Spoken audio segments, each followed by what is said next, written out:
In this video, I'm going to take you down a significant chain to show how I came across even more names of Jethro. So, those of you who've been hanging around a while know that Jethro is called by 7 names. And also, Moses is known by 7 different names, and that they share a name. So one of those 7 names is a common one that they share. But the main point of the video is to show something very interesting in Numbers. So we're in the book of Numbers right now for the daily or the weekly Torah portion. And over the last few weeks I've been noticing something kind of interesting and strange. If you go to Numbers 2:14, and the tribe of Gad, chieftain of the Gadites, Eliasaph, son of Ruel. Well, that's interesting because one of Jethro's names is Ruel, or his father's name is Ruel. Okay, so that's weird. And then if you go to Numbers 10, the same thing. And in the command of the tribal troop of God, Eliasaph, same name, son of Duel. So it was Ruel over here, Eliasaph, son of Ruel. And then in chapter 10, Eliasaph, son of Duel. Oh, so what's interesting about this is later on in Numbers 10, some verses down, Numbers 10:29, Jethro, Ruel, shows up in the same chapter. Moses said to Hobab, son of Ruel the Midianite, Moses' father-in-law, we're setting out for the place of which the Lord has said, I will give it to you. Come with us, and we will be generous with you, for the Lord has promised to be generous to Israel. And of course, here, Jethro says, I will not go, but I will return to my native land. And then Moses pleads with him and says to come with us.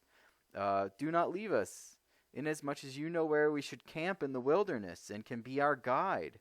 So he has knowledge of the wilderness. So if you come with us, we will extend the same bounty that the Lord granted to us. And then it carries on.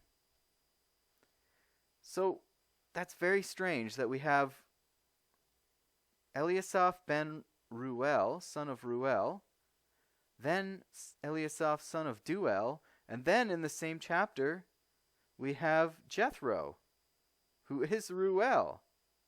Okay, so on this, we have Nachmanides saying that it is an accepted practice in the Holy Tongue to sometimes change the name of the father of the person concerning whom the Torah reveals some important fact. So there's a tradition of this. He was known by both names, both Ruel and Duel, each complementary in its way. Hence the Torah mentioned both names. The former name of this person reflects Duel's intellectual attachment to God.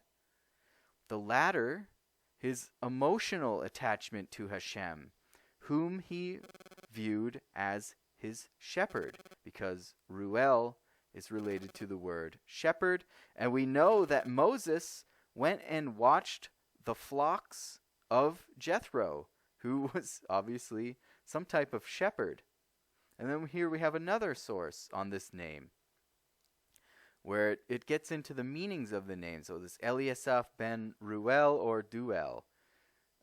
In this instance, the father's name begins with the letter Resh instead of the letter Dalet, as we have read it elsewhere. According to the Masoretes, there is only one other person whose name, Ruel, appears in the alternate spelling Duel.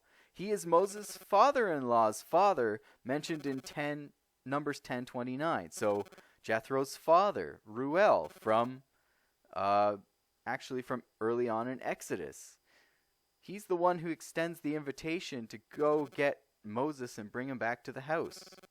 At any rate, the switch in letters indicates that the persons concerned were anxious to obtain nearness to God, understanding of him, and intimacy with him. Where it says here, when spelled Ruel, the first three letters allude to shepherd, someone extremely caring. When spelled Duel, the first three letters refer to intimate knowledge or intimacy. And we know that this word for the knowledge and knowing is related to Jethro as well, who said, now I know. So then when you look up some sources on this name Duel, you find it in the Legends of the Jews here in a very interesting spot. So the successor of Abimelech equaled if he did not surpass him in wickedness. Yair erected an altar unto Baal, and on penalty of death he forced people to prostrate themselves before it, so to bow down before the idol. Only 7 men remained firm in the true faith, and refused to the last to commit idolatry. Their names were Duel, and then we have Abit Yitzriel, and then Yekotiel. What's so crazy about this is that Yekotiel is one of the 7 names of Moses, where you can find it alongside Heber, the shared name with Jethro. So this is the name that they share, and Yekotiel is found there alongside this name, which is kind of secretly associated with Jethro. So there is Yekotiel, and then you can see Jethro is associated with Heber as well as Moses. So this is the name they shared. Okay, so on this again, we have Shalom, and then Asher, which is also associated with Jethro. Because in Numbers 24, in Bilam's prophecy to the Canaanite, he says, though your abode or your nest be secure among the cliffs, yet shall Cain be consumed when Asher takes you captive. So the Canaanites and Cain and Asher are connected in the Torah, as we find them here. And then one more, Yehonadab. Those of you who have seen the videos on the Rechabites know this name. It's Yehonadab, son of Rechab, the Rechabites. He's the leader, the father and leader of the Rechabites, and they too are associated with the Canaanites. They are Canaanites themselves, the families of the scribes that dwelt at Yabetz, who is a Kenizzite. And then these are the Canaanites who came from Hamath, the father of the house of Rechab, the Rechabites. But then, and just to cap this off, so we've got this hidden name, Duel, associated with Jethro, and he's already got 7 names. This source says his name is not Duel, and it's not Ruel.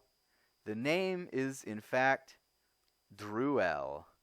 So he combines the Dalet and the Resh, and I guess combines the aspects of the names that would apply to the person.